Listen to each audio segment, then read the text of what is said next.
If you want a balanced lifestyle as a nurse, the first step is to master your daily self-care routine. Hi, my name is Demi. I am the founder of Hello Ritual, a wellness brand created for nurses to help you prioritize your mental health, have an identity outside of nursing, escape burnout, and get work-life balance.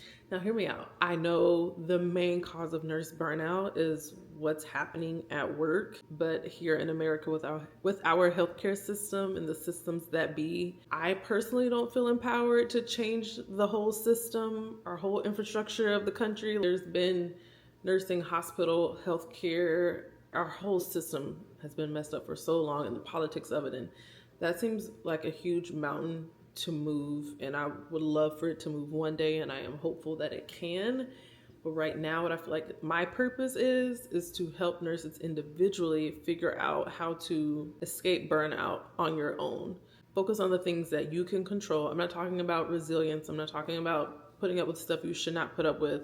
I'm just talking about prioritizing your life outside of work as a method to help decrease work-related burnout, work-related anxiety, things like that.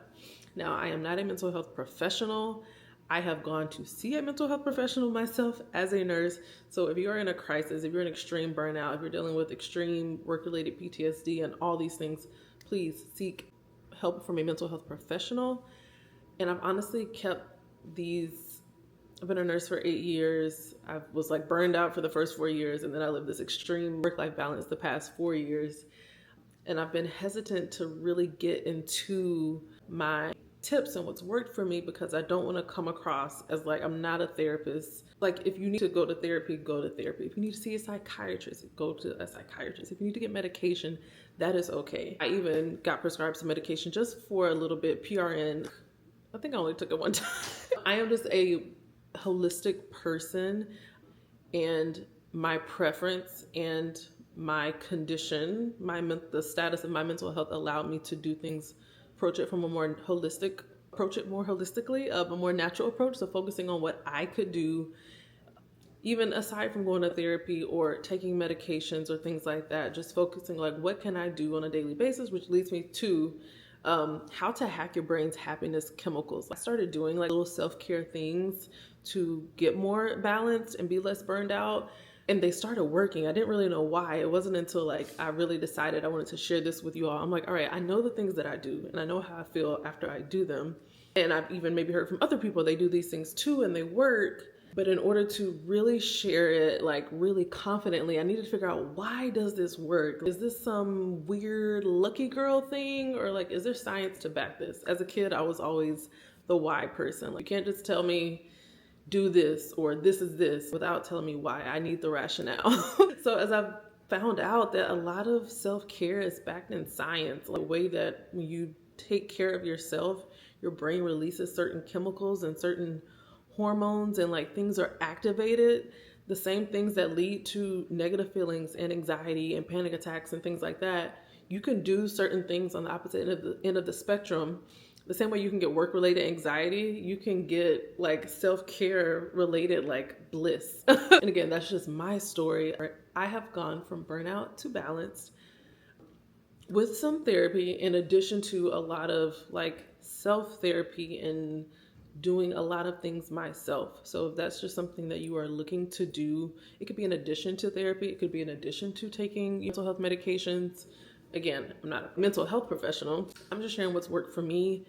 Try it, see what feels good for you, what sounds good for you, and then just let me know. I feel that a big part of my purpose is to help other nurses. I used to think that I wanted to teach nursing school, and over time I've realized that I want to teach nurses how to live. I want to teach nurses how to take care of themselves, and that is my purpose. It's not in the traditional sense of being a professor at a school. It could be through the internet, building community, and teaching the things that have literally saved my life and just overall increased my quality of life, my relationships, my confidence, my self-worth, all the things. Self-care, work-life balance, burnout, mental health. It's so intimidating as this big thing. I've had to pick something to start with. By no means am I saying that there aren't other ways to get started. I'm just having to choose a route so that we can make some progress, because I have not been sharing what I know with you all because I'm trying to get it right and trying to get perfect. And that's a whole nother conversation of like letting go of perfectionism. I've been reading this book called Atomic Habits. And if you could just literally get 1% better each day, 100 days, you'll be at 100%, right? So that's just all we're focusing on, is just getting 1% better. This is not the end all be all. You're not going to just wake up feeling completely healed tomorrow. It is a marathon. It is not a sprint. So I just want to give that disclaimer. And even realizing that self-care, that there is a brain-body connection, or some people call it a mind-body connection. And if you don't believe that your mind is in control of your body, if you don't think the mental can affect the physical, simply think about, again, what got me here in the first place, having a panic attack as a burned out nurse. That is literally why I created Hella Ritual, because I was like, wait, I know I'm not the only person dealing with this. But literally, I wasn't even at work. I was literally driving the car, very calm, cool, collective. And I just had a panic attack out of nowhere. Literally, my mind, things going on in my brain subconsciously caused my body to respond in a way to think that it needed, activated that fight or flight. Thinking I was in danger just through, like, again, a lot of burnout, a lot of things that have been swept under the rug. I was not prioritizing my self-care. So just want to remind you that there is a connection. And whenever I understand the why behind something, I'm way more likely to stick to it. So I figure that as nurses, you may be a little sciencey. I'm holistic, but I'm also sciencey. Again, understanding the why behind something. You don't tell someone just like, oh, put a seatbelt on. You may not wear your seatbelt, but if you say, hey, you need to put on your seatbelt to keep you from getting ejected out of the car and being killed if you get into an accident, hey, I'm putting my seatbelt on because I do not want to get thrown out of the car and get killed. At work, I used to be a labor and delivery nurse. I will tell my patients before they get out of bed for the first time after they have the baby and we've pulled the epidural and all those things, call me before you get up for the first time. You cannot get up without me for the first time. I didn't just leave it at that because they probably would have forgot to call me. But when I tell them why you need to call me, because your legs are a lot more numb than you think. And I think I just started to put like, if you get up without me, your legs are likely going to give out on you. Like, you need my support. And that would stick. They always call me before they got out of bed. Whereas if you just say, hey, go to the bathroom, give me a call, they may think, oh, I don't want to bother her. So, I'm just going to go to the bathroom on my own. When I explain why you need to call me before you try to go to the bathroom, literally 100%, every time they call me, hey, look, call me before you get up. You're going to fall and hit the ground. So this is that message to you. I'm giving you the why behind why you need to master your daily self-care and to hack your brain's happiness chemicals. So our focus here, self-care activates 4 chemicals in your brain: dopamine, oxytocin, serotonin, and endorphin. Now, dopamine is the primary driver of your brain's reward system. It spikes right before you experience something pleasurable. Oxytocin is the love hormone. It helps with bonding. My L&D girlies know. We call it Pitocin. That's the man-made version. That's the hormone that's naturally secreted when women go into labor. We induce labor with man-made oxytocin. Anyways, I'm going off on a tangent.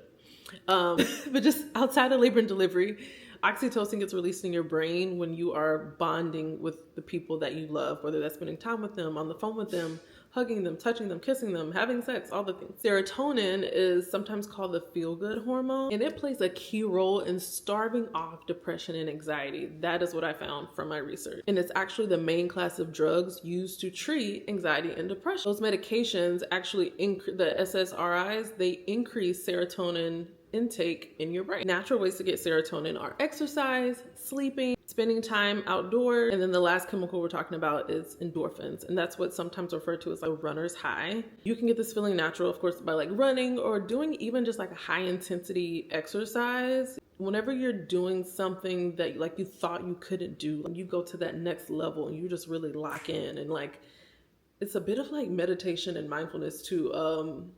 I find that like if I just get lost in something and like I'm not thinking about anything else in the world but the current challenge, physical challenge in front of me, you literally get this like, I don't know, just like this, just unstoppable. You really are in the moment. It acts as a natural painkiller and minimizes discomfort and maximizes pleasure actually. So another example of how self-care actually affects you physically. Studies have shown that self-care actually changes the physical structure of your brain, y'all. Like, what? Meditation has been shown to increase the gray matter in your brain. Changes like that in your brain structure have been shown to improve your cognitive function. Now, when I say self-care, you may be caught up in thinking like, wait, how does taking like bubble baths and like getting a massage do all these things? That is not all self-care is about. There are two different types of self-care: internal self-care and external self-care practices. And it's been proven in a study that burnout decreases even more when you have both different types of self-care happening, your internal and your external. So think holistic. It's never just one thing. It's always like everything in moderation. Literally like work-life balance. Everything's about balance. You need internal self-care and external self-care. Another thing I found out when I was doing this research, a little fun fact, nurses with more experience in the nursing field actually practice self-care more than the newer nurses. And I definitely have seen this as I've become a more senior nurse, because I remember being and not to be negative, and I never want to come off as like, oh, I'm the older nurse and I know everything, because when I was the newer nurses that had that energy, I was like, I don't care what you're saying. I'm me. I'm my own person. I know it all. And I'm still like people would say, oh, you're bright-eyed, bushy-tailed, I think you're going to save the world. I still have that personality. I still am bright-eyed and bushy-tailed and excited about the things I'm excited about. Granted, you may get in the situation, get in the field and realize, oh, this job isn't what I thought it was, but that doesn't change my whole demeanor. That's the thing. You cannot let the normally toxic work environment of nursing change your character, change who you are. If you are a bright-eyed, bushy-tailed person who is ready to save the world, make changes you need regarding your job so that you can continue to be that bright-eyed, bushy-tailed person that's taking your breaks. I'm getting ahead of myself. But yes, still focus on yourself. Don't, just because you can't change things again in the infrastructure of nursing in general, that doesn't mean that just become this negative Nancy. No, prioritize your self-care, prioritize your life outside of work, and it will make the issues at work better. Focus on what you can change. If you sit there just focusing on what you can't change, you are going to be miserable.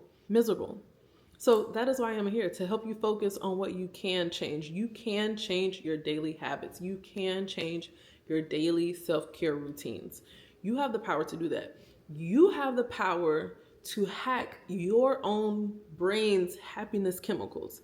Get about that job, that charge nurse, the patients, the call lights, the commute, the parking, the pizza for a nurse appreciation, whatever. We're not talking about none of that. I'm not saying you can change none of that. We are here to talk about what you can do. I've coached so many nurses over the years, and the first and most important thing that keeps nurses stuck somewhere they don't need to be is just the mindset and what you're choosing to focus on. Focusing on the negativity and what you can't change and just letting yourself be stuck. We are not doing that over here. We are focusing on what you can change. You are in control of your self-care. It is self-care. It is yours. And I'm here to empower you and to teach you my hacks and my habits and my tips and my secrets so that you can improve your self-care and take control of your life and feel less overwhelmed, feel less chaotic, feel more in control, feel more fulfilled with your schedule and your needs and all that. I got off. Even mindful breathing has been found to decrease anxiety and increase your automatic positive thoughts. And that's the opposite of having automatic negative thoughts. I know we all have been, sometimes it's good to think negatively. Naturally, your brain, again, I'm a why person. Your brain will sometimes go there because you need it to protect yourself, to stay alive. And as nurses, we need to think that way in order to save others' lives. We're taking care of them. We have to think, oh, if I do this, or if I make this mistake, or if I don't double check this, what's the worst that can happen? That's an automatic negative thought. And that makes you a great nurse. That makes you a great person to trust with someone's life. But when it comes to your personal life, and that's what you have to separate, the work and your life. Don't bring all of that. When you're not at work, you're not saving other people's lives. You're trying to save your own life. You are your number one patient. And you need to have automatic positive thoughts, not automatic negative thoughts. Again, I'm saying you're here to save your own life, but you're really here to sustain your life. I don't know. And I don't want you to be intimidated by making these changes and having I don't want it to be intimidating to master your daily self-care. Again, we're just focusing on getting 1% better each day. And it's even been found that tiny habits are more impactful than one big habit. Think about brushing your teeth. You brush your teeth every day. You should be brushing them twice a day. That is what prevents decay and cavities and things like that. Versus imagine if you just brush your teeth one time a week for like an hour. That's not going to be as effective as you brushing your teeth for a couple of minutes twice a day, every day. So think about it like that. Again, it's not this big chunk that you have to like attack. Don't get intimidated. Don't get stuck. Don't get paralyzed by thinking it's this huge, big thing. We're simply taking it day by day. And I have created a free daily planner to help you do this. It's broken down. I designed it intentionally with the research that I did. The planner is based on science and psychology, things that I found, research that I've done on what you should prioritize for your self-care and how to activate and to hack the happy chemicals in your brain. So I mentioned the four happiness chemicals in your brain. I just want to touch on what happens and how you feel when these chemicals are low. And this will all make sense. I'm going to tell you about what these chemicals are, when these chemicals are low, how that makes you feel, and how to increase these chemicals in your body naturally. Literally things you could do today, tomorrow, this week. Like we're talking like quick results, okay?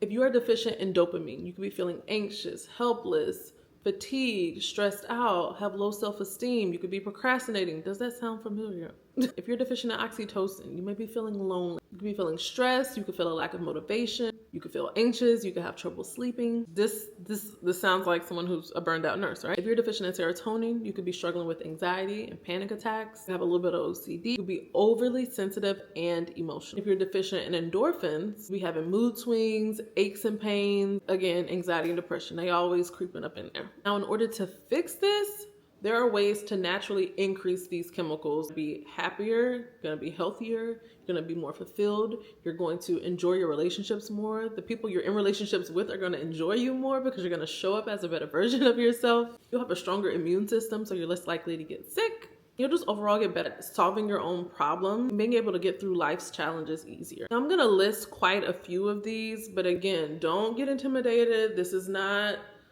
oh, you need to write down every single one of these and do every single one of these every day. No. Again, I created a daily planner to help you, and each day you can just focus on different types of self-care, internal, external. It's all going to be very easily laid out in the planner so you can know which one to focus on and kind of like take your pick and alternate. Because again, the more variety you have, the less burned out you will be. And so a few of these are going to overlap, and so you'll realize that doing certain self-care activities are actually good for quite a few different hormones. So that's why doing some things will have you feeling like real good. All right, so how to increase your dopamine naturally. My favorite one, and this is why I am a planner girly and made the free daily self-care planner for you all.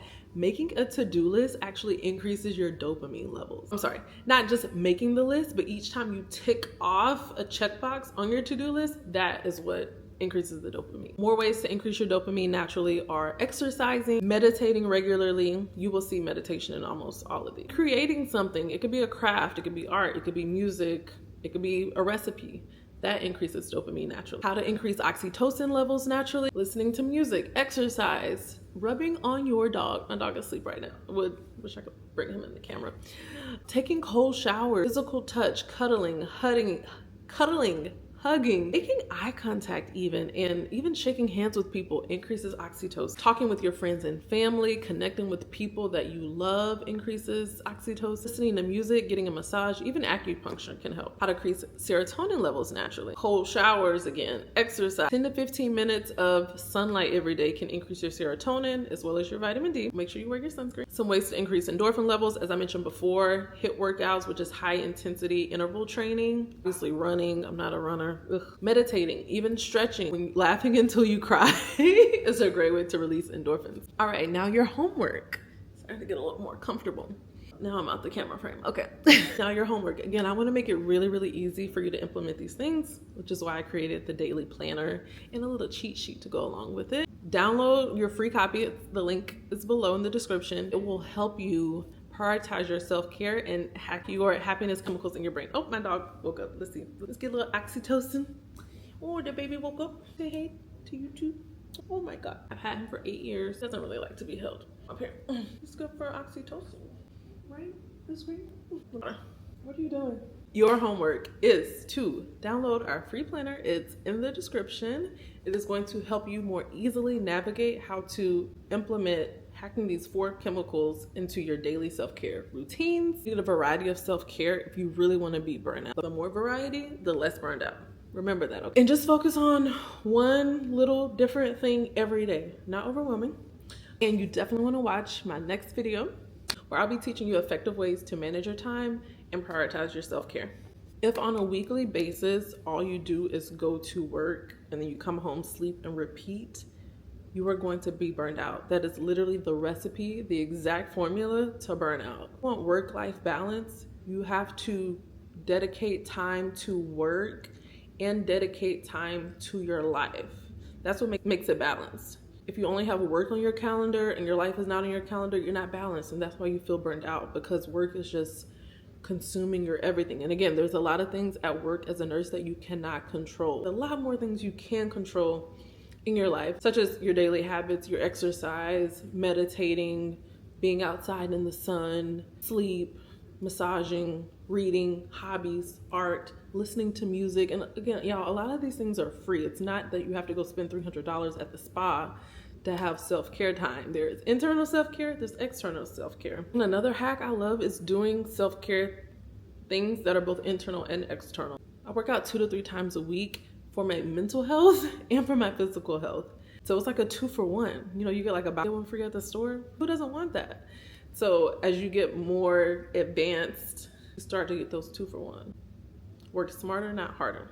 More on this channel, I'll be talking about best ways to optimize your habits, your routines. We're gonna talk about some habit stacking. We're gonna talk about time blocking, productivity, how to set goals, things like that. Stacking is free. It's free. But that is how you can do more with less time. Want more content like this? Be sure that you watch our next video where I'll be talking about effective ways to manage your time and prioritize your self-care.